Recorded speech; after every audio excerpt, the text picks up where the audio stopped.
Buenas noches a todos, este es Martes de Marcas, como todos los martes, transmitiendo desde el cubículo de cristal, un poquito retrasados, 3 minutos, era mientras que nos hacía el render un video que les tenemos hoy súper especial, que estamos, mejor dicho, en premiere exclusiva. Queremos darle un saludo grandísimo a todos, recordándoles lo que vamos a hacer hoy, ¿no? Líneas de Skype abiertas, Twitter abierto, todas nuestras líneas están listas para responder y, lo más importante, hablar de un tema impresionante. Y es que hoy tenemos un gran invitado, desafortunadamente no va a estar en línea con nosotros, pero lo grabamos para podérselos traer a ustedes. Tenemos a un gran invitado para que nos hable del futuro del contenido. Su nombre es Gerd Leonhard, se los voy a presentar ahorita en la entrevista para que lo conozcan. La entrevista está en inglés, entonces si algunos de ustedes les prometemos que más adelante las vamos a subtitular y la vamos a poner súper chévere, pero lo que pasa es que es demasiado impresionante lo que el cuate nos dice. Es una entrevista de 40 minutos. Sí, y me gustaría que antes de que nos contaras un poquito cómo logramos esa entrevista, que me gustaría que le hicieras ese pequeño preview, porque realmente y nos sentimos no solo orgullosos, sino tremendamente agradecidos, y ahí es donde entran ustedes a ayudarnos a darle las gracias a este personaje que literalmente está moviendo la forma como se están haciendo las cosas en el mundo y está poniendo desde ya las reglas del juego claras para las marcas y para las personas. Entonces, ver este video no solamente es un documento supremamente importante, sino son las bases de todo lo que podamos empezar a hacer nosotros de acá a 5 años mínimo.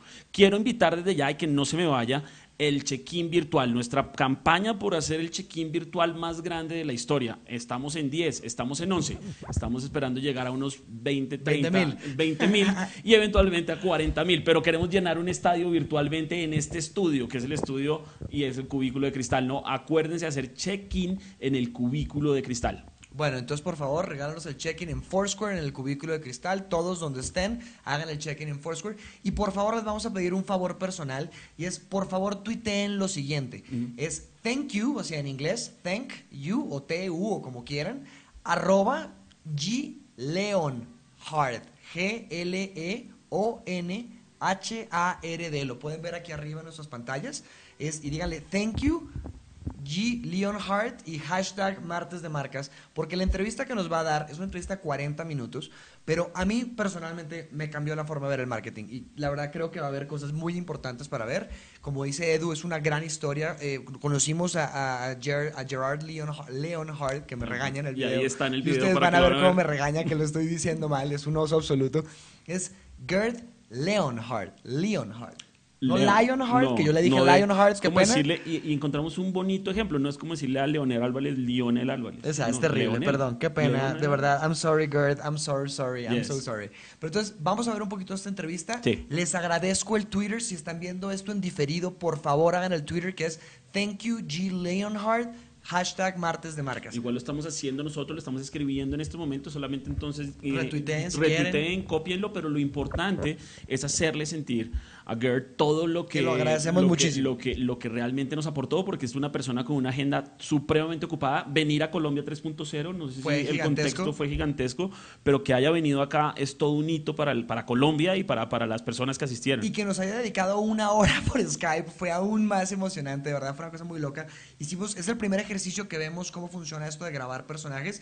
Tenemos más targets, queremos sentirnos súper agradecidos ahorita con Gerd por habernos dedicado este tiempo, queremos compartir esta entrevista con ustedes, esperamos que les gusten, no duden en hacer preguntas, vamos a estar en el Twitter todo el tiempo, no se preocupen, vamos a verla primero todo en inglés, después que dura 40 minutos, pues volvemos y hacemos 20 minutos de comentarios con ustedes para ver qué pasa, ¿vale? Sin más premura. Exacto, y nos van a dejar de ver en este momento, vamos a estar justamente en nuestras líneas, vamos a estar con ustedes hablando mucho por Twitter y inmediatamente después de estos 40 minutos, así que no se les haga raro que nos vayan a dejar de ver, solamente van a ver a Tuyo entrevistándolo, volvemos a estar en línea, así que no se desconecten cuando se termine la entrevista y analizamos lo que pasó en el video, ¿ok? Vale, vamos a ver a la entrevista, mil gracias.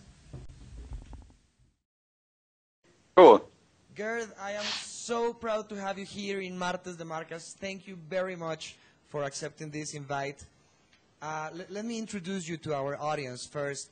Our guest tonight is Gerd Leonhard, CEO and founder of the Futures Agency and CEO of MediaFuturist.com, author of several books such as Music 2.0 and The End of Control, and one that I personally love, which is Friction is Fiction, and his most recent book, which we are so proud that you're going to talk to us a little bit about it, The Future of Content, only on Kindle, right?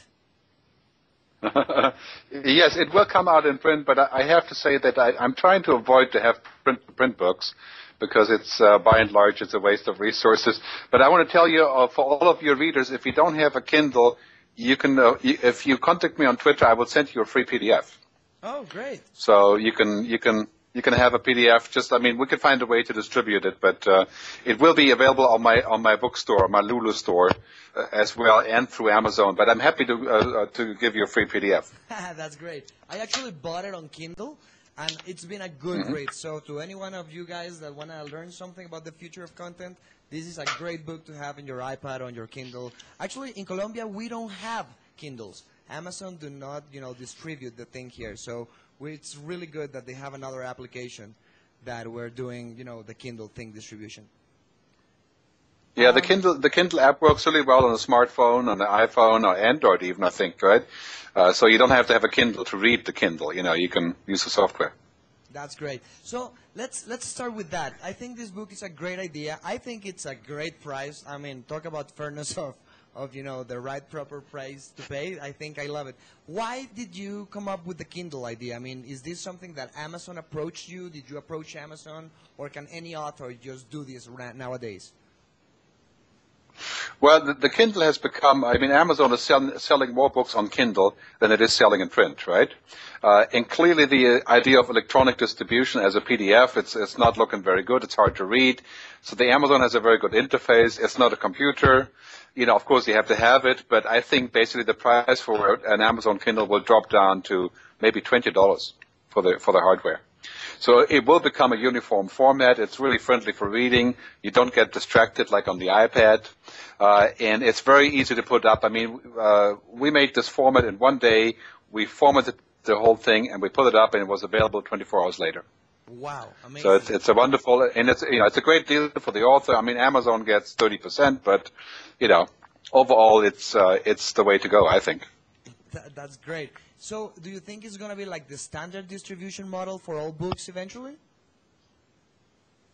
Well, I think as with all good ideas, there will be 5 or 6 companies doing it, like, FedEx, the DHL, UPS, I'm not really hooked on Amazon or on Kindle. I just think that electronic distribution of books is the future, because if you have a huge audience, I would rather sell a book for $1 to 100,000 people than to sell a book for $30 to 2,000 people.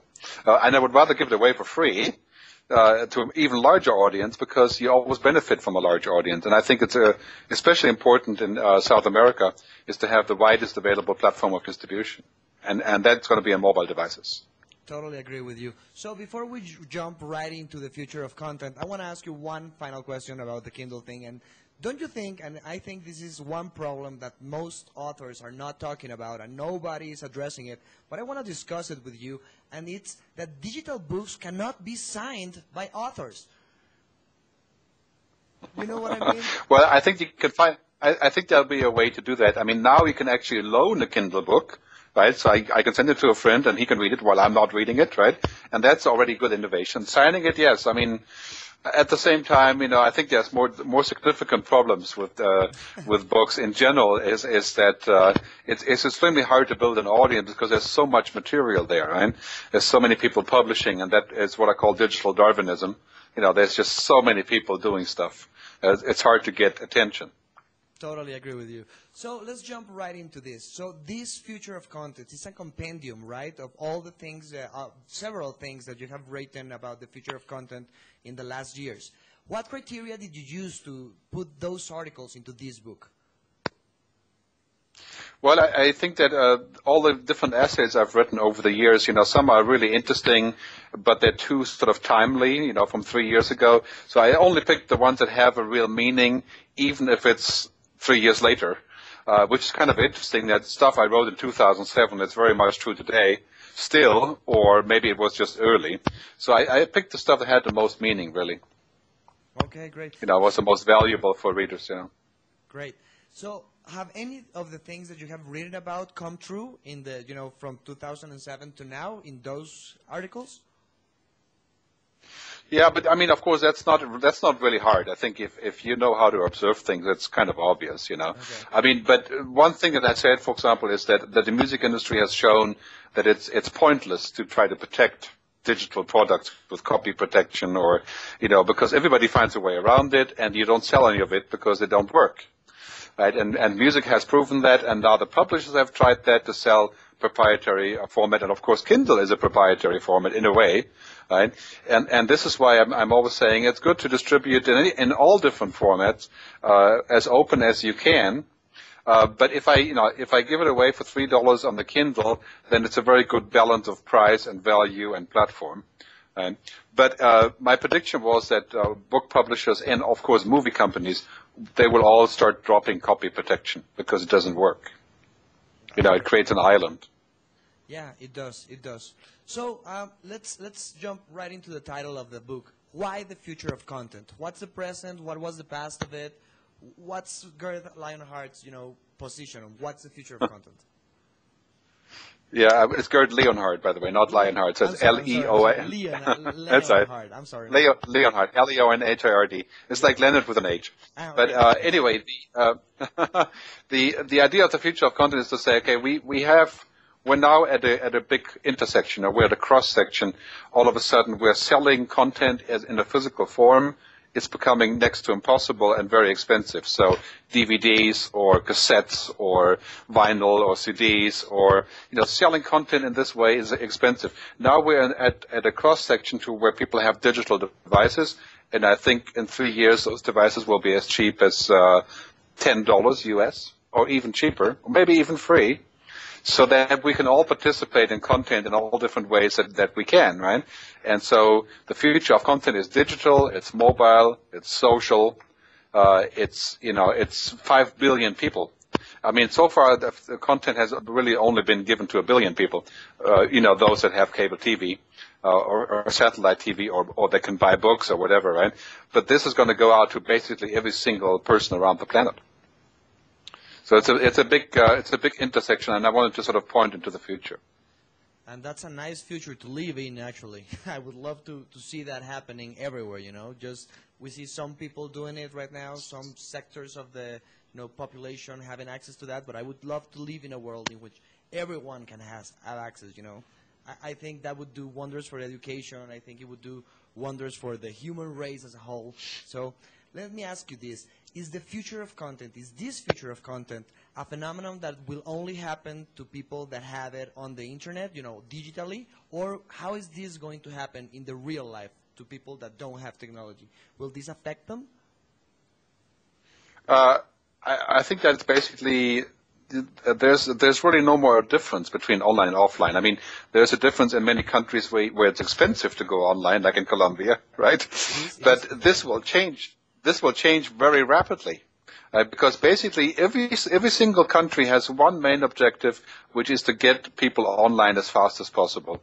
Because when people go online, they create jobs, they can communicate, they can vote, they can study, they can do all kinds of things, they can create things, right? Every government knows that when you have 10% more people online, you have 1% increase in GDP.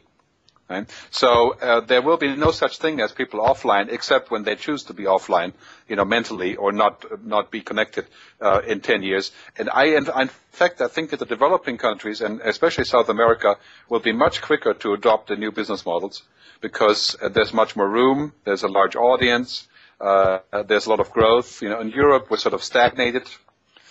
So I think that's basically. You will always have physical products, but given the expenses, digital is the way to go. I mean, imagine, for example, a virtual library where every person in Colombia can have access for $1 a month to any book, any university lecture, any education. That would be a revolution for a lot of things, and that's what's going to happen.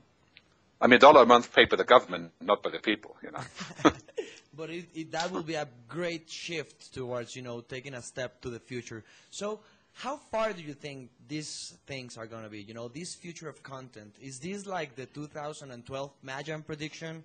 Is this the change that we're going to see? Is the world going to change content-wise? Yeah, well, of course, you can't look at content as being separate from the future of culture and business. What's happening now is that we're realizing all of a sudden that the future is dead if we are insisting on only on our own benefit, right?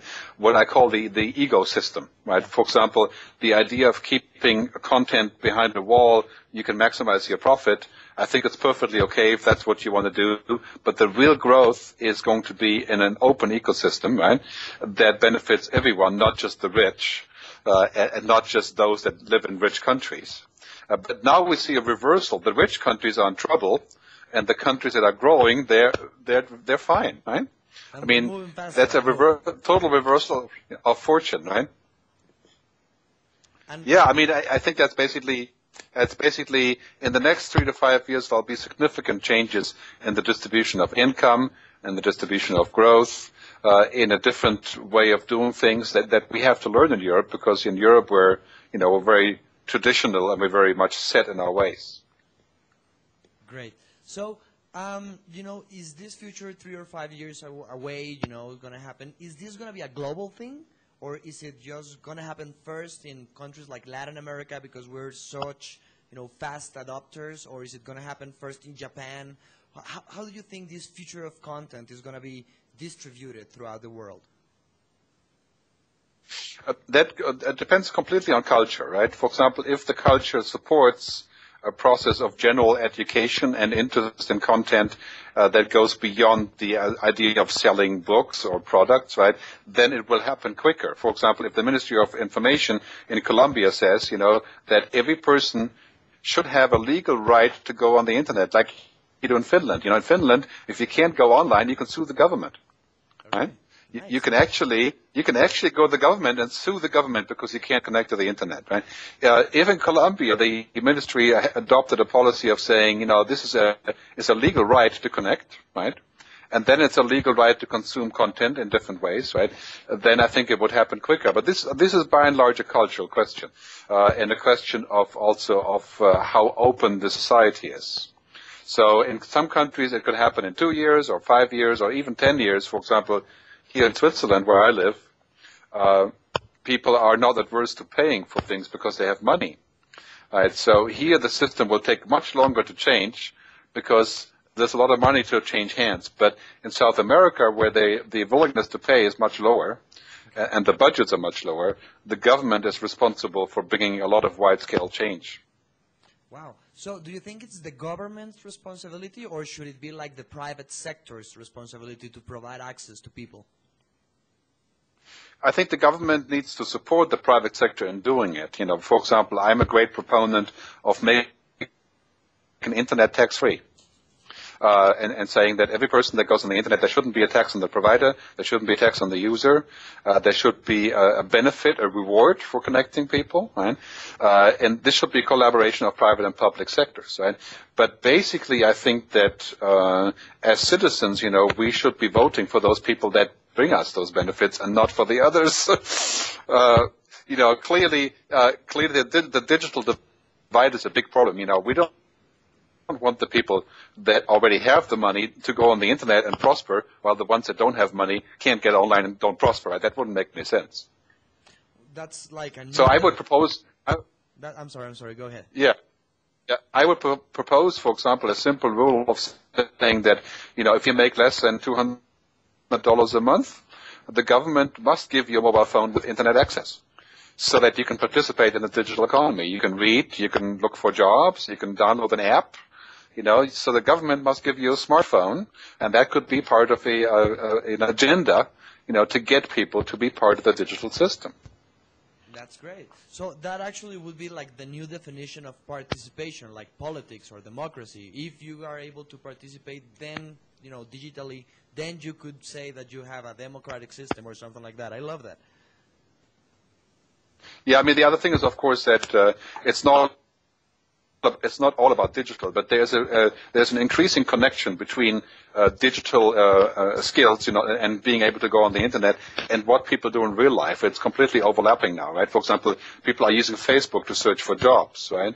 Or they're posting videos of themselves because they want to qualify for a job, right? And now it's becoming, it's like for a lot of people is if you're looking for a job, then people look at your Facebook profile, and if you don't look good, they don't hire you, right? So it's all completely connected now, right? And so I think it's disadvantaging people if you don't give them the tools to participate. Wow, so that's going to change totally a lot of sectors and a lot of industries. So we used to talk about, let's say, the entertainment industry, the TV industry, the movie industry, the music industry, even actually, in our case, the advertising industry. But are these all industries going to be replaced by the future of content by, let's say, something like the content industry? Are we all becoming content?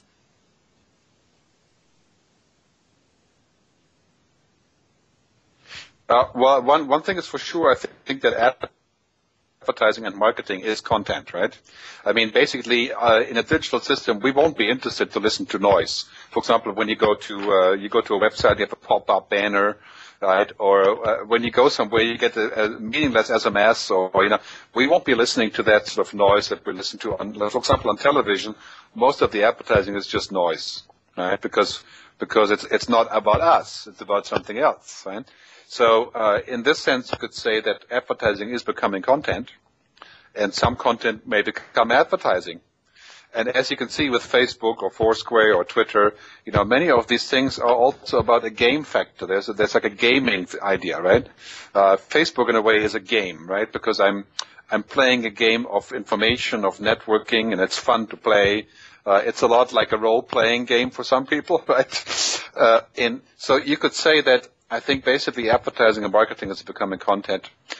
And also, given the fact that we will have 5 billion people connected to a digital system, the amount of stuff that advertisers can do and how much they can reach people will be worth trillions of dollars that will pay for the creation of content, right?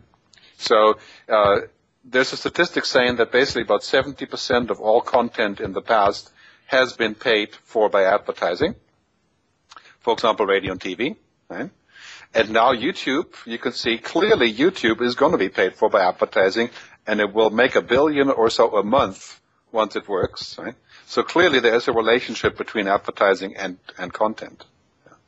How about the other industries, movies, music, everyone, is now, since everything is content, movies, articles, news, everything. So are those industries going to disappear? What do you think about that? Is the future of content just going to become something like, hey, producing video, producing audio, producing text is just part of content? So bye-bye Hollywood, bye-bye, Woollywood, whatever. Are they just going to become content providers? Well, I think that, of course, there's a complete convergence of all these sectors, right? Newspapers are converging with TV stations, like the Wall Street Journal is now online, has a video channel, and the New York Times has an audio channel, right? And then, of course, television stations have podcasts, and they have Twitter feeds, and they have text, So you have convergence of these sectors. Web and television is converging, radio and the internet is converging. That is happening. But I think in general, the production of content will be very much what's called cross-media, right? Okay. So as a producer, you have to do video, audio, text, design, branding. You have to be able to create across all these sectors. And that's becoming clear. If you're starting in the content business now, you'll be a producer of whatever content, not just words, but also images or videos, or as we can see right now, we're producing content, right? Yeah, we are. We are, and I hope we get an audience for it. I think it's going to be great to share what you do with people here in Colombia. So what are the 3 biggest changes that you think are going to happen in the next 5 years? If you would put your money on something, what would that be?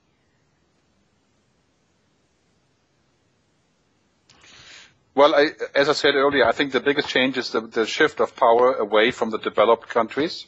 So Europe, US, UK, the shift of power and activity will be in developing so-called emerging countries, Brazil, Colombia, Russia, India, China, Indonesia. That's a huge shift for everyone because, I believe in 5 years, all the countries like Colombia will show us what to do, not the other way around. And that is a significant change, right, in global relationships. Right? The second one is I think we're moving from this idea of Yes, yeah, it's obvious, really. But okay, the second one is the shift from the ego system to the ecosystem. So basically, what that means is that in the future, it will be very difficult to completely control and dominate one market, and to be completely independent, like Walt Disney, Universal Music, Globo. It will be largely about networks. Companies who are networked, who collaborate with others to create new businesses. And that is stuff like Google, eBay, Amazon. There's a large amount of affiliate relationships, and it's complex, right? So we're moving to an ecosystem. And the third one is that we're going from this idea of getting a copy, like a DVD, CD, download, whatever, to the idea of getting access. So we're going to have like Netflix, which I think just launched in Colombia, right? Or in Brazil at least. Yeah. So the idea of saying, okay, I pay a flat fee for programming, or I don't even pay, it's bundled in my telecom, right? So I pay for access, and I may not pay with money, I may pay with my data. So I allow you to talk to me with advertising, and that will pay for my content, right? So access will replace ownership. These three changes are going to be a big game changer in a lot of industries. Is anyone safe? Should anyone be relaxed and say, I'm going to be okay? I think it's very difficult for people who create content right now to see that they are in fact becoming more powerful. But I believe that in this world of constant availability, the best producers and the best artists will be those that everybody will want to see, right? And that has always been true, of course. But now on the internet, it's actually a little bit extreme in the sense that you have to really stand out. I call this digital Darwinism. You have to be the best writer, the best musician, the best cartoon maker, but you have a global audience. So once this is all in place, once advertising is there to support what you do, and once you can get real money for which will happen, right, then I think content creators are in a very, very good position, because after all, it's all about meaning and relevance and curation. It's not about noise and garbage and just random stuff, right? So are these networks, let's say the telecoms, the ones that are providing access to internet, the ones that are providing, the pipe which all the contents are coming through, do you think they are safe? Are banks safe? Are all the institutions that we know safe? Should, I don't know, let's say a baking system, a bakery. Should a bakery say, okay, I'm safe. I can just keep doing what I'm doing. This future of content will not affect me. Well, I think this is a question that goes beyond content, but the move from the analog society to the digital society, which I call the networked society, right? Nobody is safe, because really, if you don't find a way to add value, and if you don't contribute in a meaningful way, you become unimportant, which means you lose business. I mean, you don't die, but you become unimportant, right? And so, for example, the telecoms have a big problem in that, what they're doing is really important, but now there's so many people doing it that the price is going down, the expectation is going up. And so if the telecoms don't find a way to make the business go like this, to open it up to new ideas, right, they will shrink in revenues, which means they can't invest, right? So they have a big problem there. They have to get with the program. Wow, so it would be like a down spiral. Like you don't have money to invest, so you're not growing, you don't have the new technology. New technology means just a down spiral if you see it like that. So, well, no, the real problem with those guys is this, that all of us want to go online all the time now to do Facebook and Google menus and whatever, right? So the traffic is increasing like crazy on the mobile internet, right? And if you look at the numbers in Colombia, especially in South America, all over South America, is that the only really good way to go online now everywhere is with a mobile, right? Because it's everywhere, right? And that is going to increase like 1,000 times in terms of traffic. So what the telecoms have to do is they have to build all these powerful masts and systems to sustain the traffic, right? But at the same time, we're going to ask them to make it cheaper and cheaper, right? So they have more traffic, they have lower prices, and then eventually somebody else will come and say, you know what, Google will make it free in Bogota to go online, right? And those things will all happen. So they have to figure out a new business model which has to do with content, is to get involved with content. So what's let's say a brand that is dedicated to such a business as a telco? What's a brand's role? What's the role of a brand in the future of content, in this future that we're going to be living? Well, I mean, it's already like this in the present, right? Every big brand, no matter who they are, is becoming a publisher. Right? Every brand, whether it's a car company or whether it's a telco or whether it's a music company, right? Everybody is publishing things about themselves, about their products, and you can see the top 1,000 companies worldwide. 950 of them have a Facebook profile or Twitter or YouTube channel. They publish blogs, right? They become creators, right? They're publishers. So every brand is a publisher, whether you're a writer or an actor. You publish things, and that's how people can look at you, right? So this is very important because branding has now become something that everybody is in branding now, right? I mean, even I've become a brand for myself, not a brand like Coca-Cola, but it's the same thoughts, right? You become a brand. And yes, you are, and a very important one at that, I think. So, Thank you. What's the role of a marketeer, since we are an agency and we really want to know your opinion on this. If a brand role is to be a publisher, then what is the role of the people in marketing? What's a marketeer to do in the future of content? Well, marketing to me, is curation, right? Marketing is like, when you go to a museum or an exhibition, okay, you don't want to see all of the pictures from all of the painters, right? You go to a place that is curated by somebody who says, here's the four most important, and then when you see this one, then you see the next one, and so on, right? That's why you go to a show. Right? So marketing is the same way. A marketer says, there's 1,000 ways, there's 1,000 different kinds of cars, right? But for what you want, here's the best fit, right? So marketing in a way is what I call sensemaking, right? Oh, okay, great. That's a great idea. Right, and if marketing is nonsense, then I hate it, because I'm not looking. I don't have young children, so I'm not looking for diapers, I'm looking for a different expression of what I need, and that's the kind of marketing I'm looking for, right? I love it. This making sense for people. I love it. So things that I don't make sense, they're nonsense. That's perfect. It's a perfect fit for people. I love it. Well, the other thing that goes with this is this idea of saying that you can sell stuff to people by yelling at them. Traditional marketing is sort of like interruption, or, we tell you 50 times in a row that you should buy the new Fiat, right? And then eventually you buy it because you hear it enough, right? But now on digital media, it's exactly the opposite, right?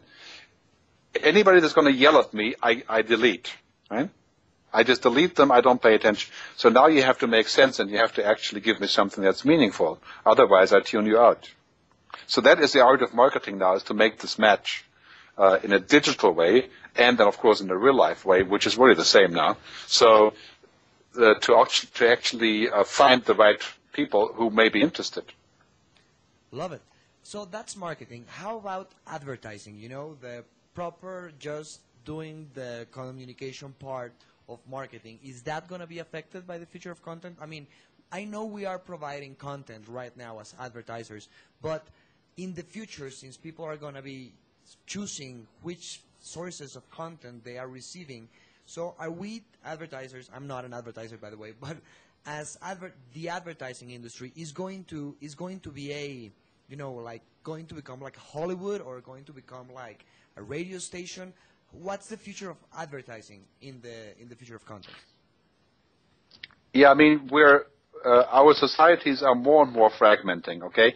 Which means that as we are gaining a little bit more economically, hopefully, then we have more choices. We buy different food, we watch different TV. Now you have the option to watch, 20, 30, 50 channels on cable TV, but you also have 1,000 channels on the internet, right? And basically choice is going like this, right? So we are fragmenting, okay? And in a fragmented society, then advertising has to be more like a sprinkler system, not a watering can. A watering can is you have the water inside, you pour over everyone. That's television. But a sprinkler system says, okay, I have 50 flowers, and everybody gets a little piece of water, but you can also adjust what kind of water they're getting and how much, right? So now the art of advertising is to capture all of those people that are in fragments, and they're always moving. Right? So now advertising is not about mass markets, because in my view, mass markets are pretty much going away, because we're all becoming really fragmented and personalized, right?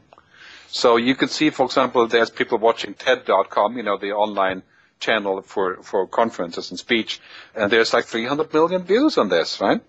I bet you money in some ways it's more than the Discovery Channel has.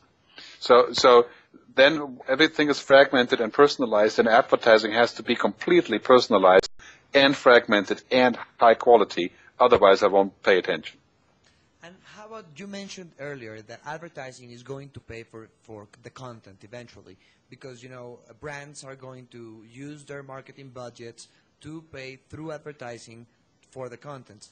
But I see something weird here, and it's that since their business models are being disrupted and they're going to have to change different ways to do marketing, won't the marketing budgets go away? I mean, is there any other way to finance this content other than advertising, of course? Well, no, I mean, marketing budgets and advertising budgets are increasing globally. I mean, they're always growing, right? Because it's as simple as saying, okay, now when we have 5 billion people connected to a digital system, right? Every single person in the world wants you to pay attention to my stuff, right? I mean, this is that's the idea of marketing, is to reach people, right? So advertisers are interested in using whatever means of connecting with the right audience, right? And now in the digital system, this is a perfect method, right? I have the data, I have the feedback, I have the fragmentation, I can get a perfect advertising, which we didn't have. There's this old saying that 50% of advertising is wasted. You just don't know which, right? And this is not going to work on the internet because it's a perfect synchronization, at least in theory, more or less perfect synchronization of buyer and seller, right? And the brand and the buyer. So I think that is not a worry to me. I mean, right now the global advertising and marketing public relations budget is roughly $1 trillion already. Right? So the music industry is 17 billion, right? That's 1.7% of the global advertising budget. Right? So there's enough money to come around to pay for musicians, to pay for movies, to pay for TV shows.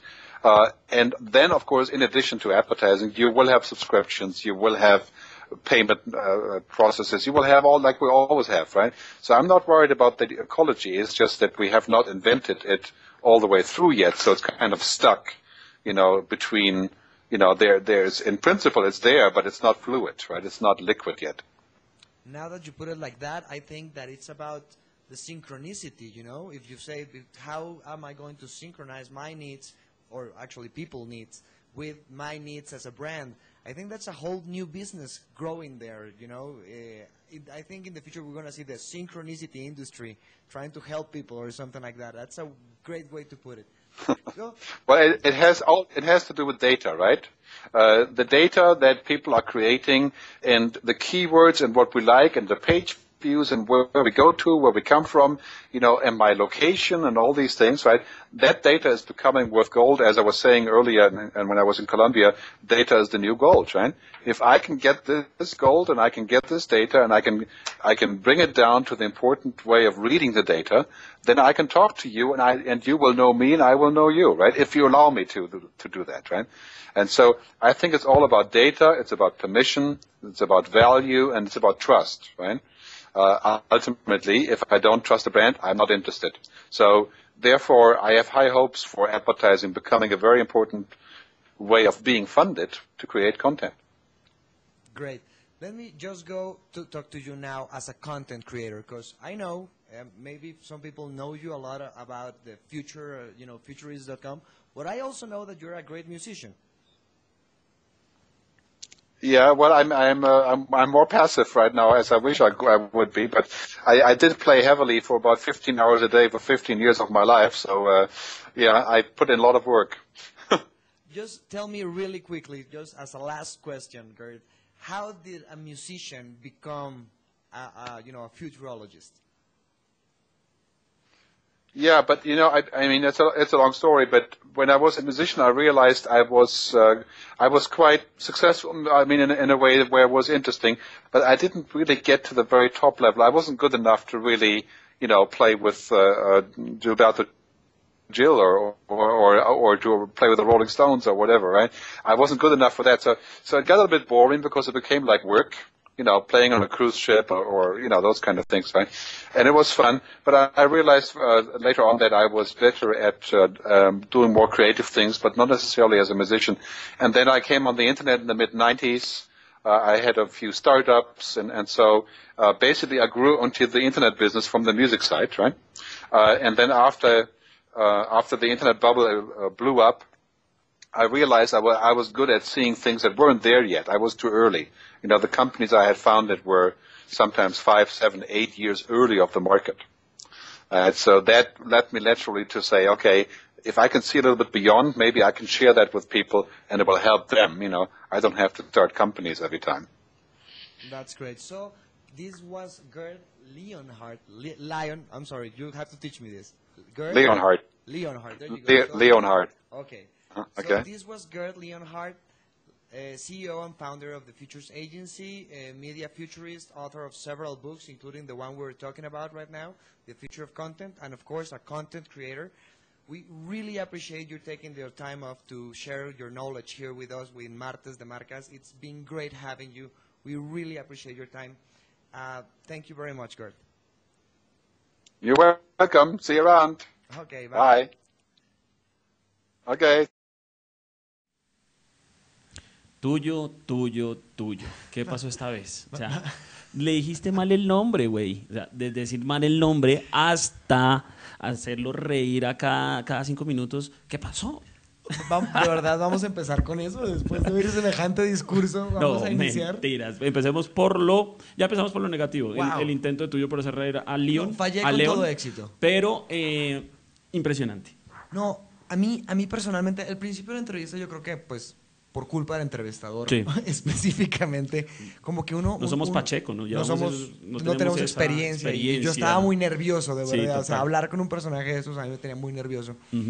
Creo que al principio como que es muy lenta la entrevista, pero después cuando empezamos a hablar de marketing, it just blew me away. Yo era como, qué locura de visión la que este tipo tiene. Hablemos del concepto, recapitulemos muchas cosas de las que él dice. Marketing es un proceso de curación. De curación, es impresionante. Yo creo que lo que me dejó más marcado de toda esta charla y de lo que hemos aprendido de Gerd es justamente cómo él le da un nuevo rol a las marcas o a las personas o al que quiera generar contenido. Y es no solamente el hecho de solamente concentrarse en generarlo, sino en poder tener habilidades como seleccionarlo y poder determinar qué queda y qué funciona mejor con qué. Entonces, ya te plantea una nueva forma solamente de, si tú te especializas en curación, en saber qué es lo que tienes, qué es lo que cada persona buscaría, sería mucho mejor. Yo me hice un ejemplo en mi cabeza en donde dije, oiga, me encantaría haber ido al Museo de Nueva York ahorita y que por mi estatus en Facebook y por la información que yo tuviera en Facebook me hubieran dicho qué ala del museo visitar, no tener que visitármelo durante 2 días revisando todo un museo. Ese es exactamente de lo que habla él, y él dice, se trata de la sincronización de las personas, es about data, se trata de los datos. ¿Cómo sé yo quién eres tú en redes sociales, qué te gusta, qué datos tengo, cómo exporto esa información para orientarte en un proceso de curación hacia lo que tú quieres? Por si acaso alguien tiene dudas de por qué estamos hablando de curación, porque luego alguien me dice, no entiendo lo de medicina. Curación, exacto, no entiendo porque ahora se metieron en medicina. Viene del latín curare, que quiere decir literalmente ser el cuidador de. Es precioso. Entonces, cuando un curador de un museo es el cuidador del museo, o sea, el curador, entonces cuando un curador cuida el museo, dice cómo se deben presentar las cosas, en qué orden van, cómo se deben de organizar, qué exposiciones van primero, qué después, pero principalmente lo que está diciendo es qué le gusta a las personas que vienen. Exacto, y curadores existen en varios campos. Me encanta que ahorita se acuñe ese término en lo digital. Gerd me encanta porque trae muchos términos para hacernos entender cosas que de otra forma sería un poco más compleja entender, ¿no? Que esa forma humana de él de hablar es la que a mí me dijo como, claro, por eso es que este cuate está donde está parado. Recordemos que él es el CEO de The Futures Agency, que es una agencia de prospectación la más importante del mundo, o sea, no hay nada que hacer. Pero él dice una cosa sobre los datos que van a utilizar los mercaderistas, los marketeers, las personas en marketing, para poder sincronizar las necesidades de las personas junto con las necesidades de una marca o con lo que ofrece una marca. Él da un ejemplo y dice, mira, si Ford tiene muchos carros, es el ejemplo que él da. Si yo le quiero llevar uno de esos carros a Ford a ustedes, ¿Cuál le llevo? Pues tengo que saber exactamente quién es usted para poderlo unir, hacerle la curación con el tipo de carro que usted necesita. Claro. Que no es como antes, ¿no? Antes teníamos un carro y ¡pum! Lo salvamos a todo el mundo. Y unos estilos de vida para ese carro. Entonces es el estilo de vida de loco, El para tu deportivo, ego, para... el que cree que está en la montaña todo el tiempo, el que cree que está en la ciudad, pero eran la única forma que teníamos de identificarlos era esa, ¿no? Y ahora lo que él dice es al revés, no se trata tanto de hacer un tipo de carro que le llegue a todo el mundo, sino encontrar a personas y ofrecerles exactamente el tipo de carro que necesiten. Me encanta porque llegamos a otro de la terminología que encontramos en esta gran entrevista y es ecosistemas. Gran personaje, no gran entrevista. Hay que aclarar gran personaje. eso. Sí, Voy a sí. quitarle todo gran personaje. Y hay dos términos que me gustaría que habláramos. Y ustedes allá, acuérdense que Skype también está abierto y Twitter está abierto. El tema de ecosistemas. A ecosistemas. Y ecosistemas. Eso me parece un hit. Dejen de preocuparse por lo que a ti te interesa como marca. Wow, que eso dirán, pero ¿qué me estás diciendo? ¿Pero por qué? Si ¿Cómo yo así? soy la Tengo que marca, vender más. mis beneficios, todo lo que estoy construyendo, como vendo. ¿Por qué me estás diciendo lo contrario? Te está diciendo, deja de ser egoísta y concéntrate en cómo funciona el sistema. Deja de ser un ecosistema y concéntrate en el ecosistema. Entonces, por ejemplo, él da unos ejemplos ahí de telecoms, de gente como que proveen ISPs, internet, de todo el rollo.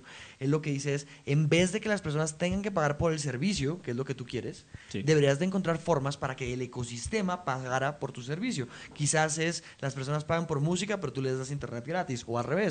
Ustedes pagan internet, pero tienen música gratis. Divino. Entonces, el ecosistema funciona en productores de contenido, distribuidores de contenido, personas que ayudan a monetizar el contenido y marcas o publicidad que ayudan a producir con sus fondos el contenido. Todo eso enmarcado en una forma de cambiar la forma como se hacen negocios, ¿no?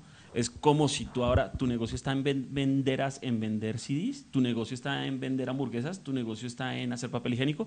¿Cómo va a haber una persona que voy a dejar de vender una cosa para empezar a transformarme en un network? Como transformarme no solamente en McDonald's, sino transformarme en otras 5 cosas más, una amalgama de cosas hagamos un ejemplo de eso que estás diciendo porque Total. me parece buenísimo. Entonces, yo llego a McDonald's porque estoy interesado en comer una hamburguesa.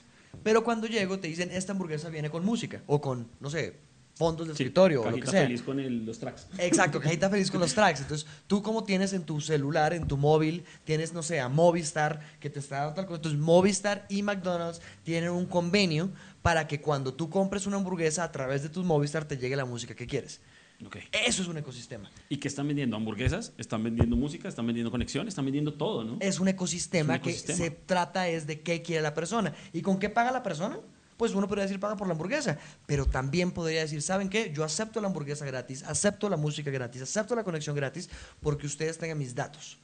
Entonces, es otra frase que él dice, que es el data es gold, es lo que él dice. Y el petróleo, ¿no? Y petróleo. Él dice, petróleo. la data de las personas hoy en día es petróleo. Entonces, tienes que ver cómo lo refinas para poder sacar gasolina y sacarle provecho a las cosas. Creo que la minería de datos le queda corta a lo que él está proponiendo, pero sí es evidente que vamos a tener que tener herramientas de conocimiento profundo del comportamiento y de los gustos de las personas, ¿no? No se basa en una investigación meramente de hacer un focus group, de revisar qué podría gustarle a la media, sino en este momento cobra mucho más valor todo lo que ha tratado de hacer el mercado toda su vida, que es el servicio a su medida, lo que quiere para a su usted. medida, para usted. El para usted. Pero cuando se cumple de verdad, creo que cambiaría todo el... Y yo tengo un insight ahí mientras que estoy hablando con él, obviamente no se lo logro transmitir muy bien, pero eso que él dice de la sincronicidad, de hacer que las personas sincronicen sus necesidades con las formas que le ofrecen el marketing, el contenido, va a ser toda una industria. O sea, yo me estoy imaginando eso, cómo van a ser una industria de, venga, yo proceso sus datos para dárselos a la persona adecuada para que le dé lo que exactamente usted necesite. Hablaba hace poco y me decían, oiga, pero esto es totalmente tercer hermano, esto es gran hermano, esto es una forma como de saber exactamente qué queremos para controlarnos y ese tipo de teorías que son un poquito extremistas, pero yo analizándolo un poco, yo dije, ok, un banco sabe qué música me gusta, por poner, y entro a un cajero de ellos y me ponen la música, el track de la música que me gusta. Let's ¿Eso está mal? Claro, o sea, es exactamente oye, eso que se trata. ¿de dónde saben que me encanta la música clásica? ¿Por qué me la están poniendo? Y es como, nadie se no es pondría bravo si enojarse. hacen eso, ¿no? Ahora, lo más bonito de la tecnología es un check. Quiero que se personalice o no quiero que se personalice mi experiencia. Y eso es datos del consumidor. Yo no quiero que utilices mis datos. Seth Godin habla muy bien de una vaina que se llama permission marketing, que es marketing de permiso, que es que te deje hacer las cosas. Yo creo que cualquier persona que está obligando a sus consumidores hoy en día, que les está gritando lo que ellos creen que es importante para sus consumidores, está 20 años atrás de lo que el marketing está haciendo en el mundo. Cuando Seth Godin dice esto, y lo dice hace mucho tiempo ya también, lo que está proponiendo es: haz todo lo que tú quieras, pero pide permiso. Antes de que cualquier cosa pase. Y creo que eso va a solucionar ese problema que estamos enfrentándonos cuando las personas dicen: no, es que yo no quiero que mis datos estén por ahí. Está perfecto, di no. Cuando tú pides permiso, te da un efecto que nos decía muy bien Gerd, y es el hecho de poder enviarte lo que tú quieres, ¿no? Que eso es lo que él dice de la publicidad y me mata. Porque, ok, recapitulemos. ¿Qué dice de marketing? Dice: el marketing es curación. Ya no se trata de darle a las personas un solo producto, sino darle a cada persona el producto exacto que necesita. Sí. Y gracias a los datos y haciendo una sincronía entre lo que son las personas y las marcas. Pero hablemos de lo que dice la publicidad. Que el tipo dice: no sean televisión. No sean televisión y no me griten, o sea, es como no grites, es lo primero que dice. Te echaran un baldado de agua en la cara. Él está diciendo: cuando haces publicidad para todo el mundo, es como si cogieras una cubeta y botaras agua a todo el mundo a ver quién le cae a quién. Y pues obviamente que te moja, pero pues puede llegar a ser incómodo o no, o útil o no útil, dependiendo de cómo funcione. Pero él lo que dice es: así funciona la televisión. La televisión es un mensaje masivo para todo el mundo. Y eso es publicidad como cubeta de agua. Exacto.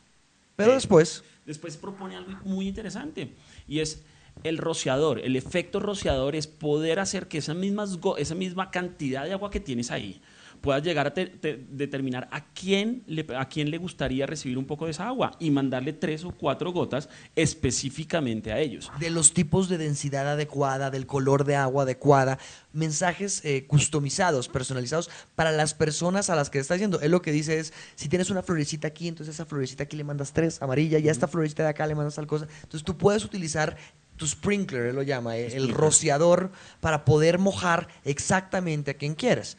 Pero no está diciendo: hazlo 360. Exacto, que es la gran diferencia. No es mantener esos sprinkles prendidos es difícil y es costoso. Lo que él dice es: maximicemos el poder de esas gotas y no mandemos cubetazos de agua a la cara de las personas. Tenemos que hacerlo, tenemos que enviar mensajes, tenemos que hablar, y si tenemos mensajes unidireccionales que evidentemente están cambiando, porque nos da el ejemplo claro de cómo evoluciona la televisión cuando tú pones algo tan sencillo como tu Twitter en cualquier canal de televisión. Están tratando de abrirse, ellos no son ajenos a que esto está pasando y no se van a quedar quietos. Pero entonces, de alguna forma, si lo tienes que hacer, hazlo de la mejor manera y optimizando recursos. Al fin y al cabo, son millones y millones de dólares los que se están invirtiendo ahí, ¿no? Que él da un dato que a mí me impresionó cuando pasa del dato de la publicidad, que yo le digo: oye, pero ven, me estás diciendo que toda la publicidad va a financiar todo el contenido que la gente va a consumir. Y él me dice: pues sí. Y yo le digo: pero espérate, y cuando se cambien los modelos, ¿no va a cambiar el costo? Y dice: no va a cambiar. Mira, hay 13... Es que esto me parece increíble. Hay 13 trillones de dólares para hacer publicidad hoy. Y ese presupuesto está cambiando, está aumentando. La industria de la música son 117 millones de dólares hoy. O sea, estamos diciendo que la publicidad es una industria mucho más grande para tener en cuenta, para fondear contenidos, que incluso la de la música. No hablamos de la película, pero me encantaría tener el dato. Si saben cuál es más o menos vale la industria de la música o de los videojuegos. Porque yo sé que videojuegos ya superó a Hollywood. Sí, total. Entonces sería bueno ver si es música, películas, videojuegos, y qué está pasando con la publicidad. Porque lo que él propone es el dinero que se está invirtiendo en publicidad hoy en día para pautar, que se invierta para generar contenido, para que tengas las goticas adecuadas. Entonces, en vez de gastar dinero en el balde, gasta dinero en qué tipo de goticas mandas. Es como el símil que él trata de darnos ahí. El símil es importantísimo, porque eso nos pone primero un dato importantísimo, ¿no? Las personas que trabajan en publicidad han sido las personas que han generado mayor contenido hasta ahora. Él dice: el 70% de todo el contenido al que estamos acostumbrados a poder consumir ha sido pagado por la publicidad. Wow. Lo importante y la pregunta es: ¿qué tipo de contenido hemos hecho durante todo este tiempo? En este momento pasamos de ecosistemas a ecosistemas. Recapitulemos rápidamente las 4 cosas claves que nuestro personaje dijo. Dijo 1000 cosas importantes, pero en cuanto a marketing y publicidad. Sí, Uno, marketing es el poder de curación que tenemos todos nosotros y el poder de curación y la tarea, la función y nuestro rol a los siguientes años. Acuérdense que él es futurólogo y él todo lo que nos propone es, cuando suena un poco, oiga, pero eso, ¿qué está pasando? Es porque lo está proponiendo a futuro. Basado en una cantidad de grupos de estudio que tiene en su empresa, nos dice y prevé que el marketing va a ser un ejercicio de curación. Dos, publicidad. Que la publicidad no sea un balde de agua, sea un rociador para dar exactamente lo que necesitas a quien necesita.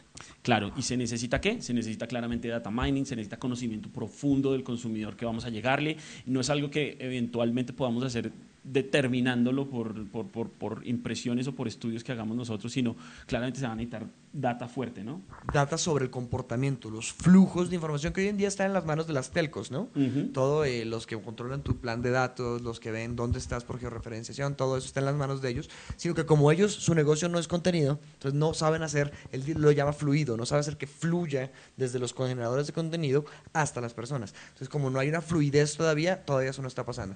3, ecosistemas a ecosistemas. Ecosistemas, la forma en que debemos dejar de pensar en qué somos nosotros y qué queremos decir y cuáles son nuestras características y qué queremos que nos escuchen, a pasar a un ecosistema.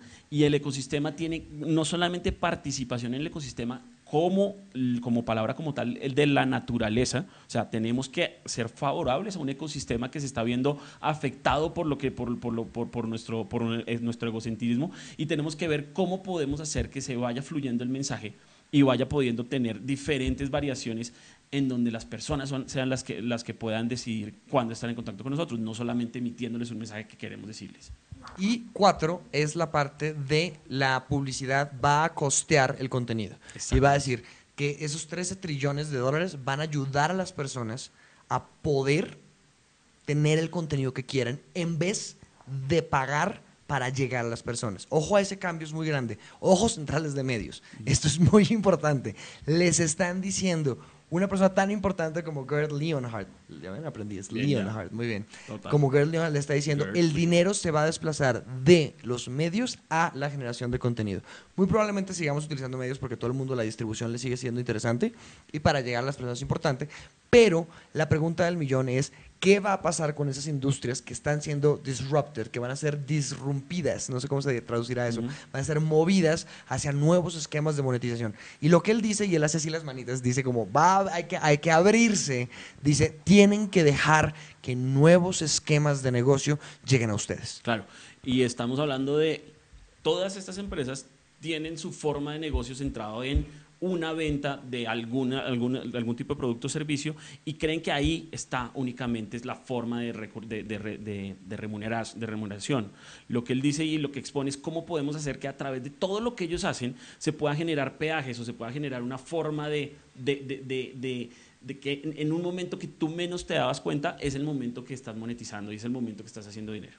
Wow, y podríamos hablar de verdad toda la noche sobre todo lo que aprendimos solamente con una sentada de estas. Déjenme, les hacemos una recomendación. Otra vez, por favor, les agradecemos un tweet diciéndole thank you at G. Leonhard de parte de Martes de Marcas con el hashtag Martes de Marcas. Por favor, repitan el tweet.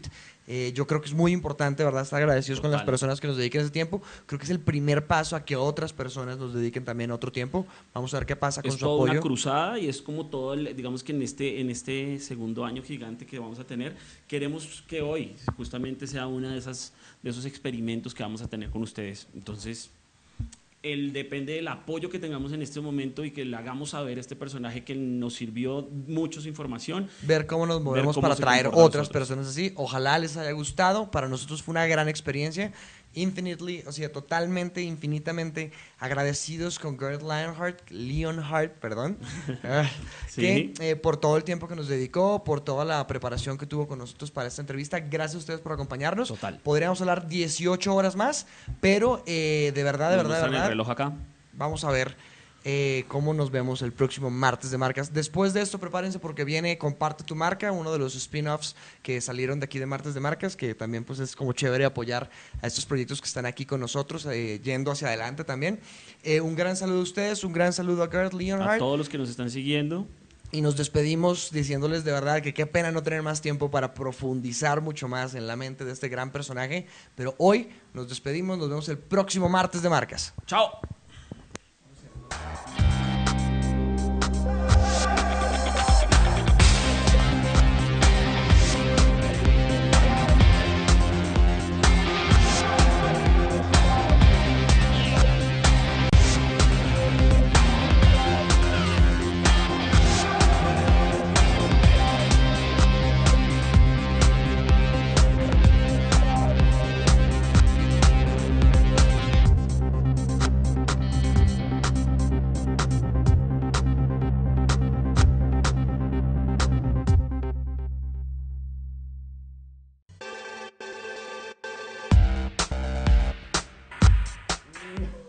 No, qué vergüenza, güey. Dale, güey, es que, No, es que- es Leonhard. Pero man, pero es que mira, se parecía al Leonhard. Entonces yo pensé que era como corazón de león. No, es que sí, el tipo que Y era era como Leonhard. Leon o Leon. No, es que es Leon de león en español Leon. y después hard de duro. O sea, era Leonhard.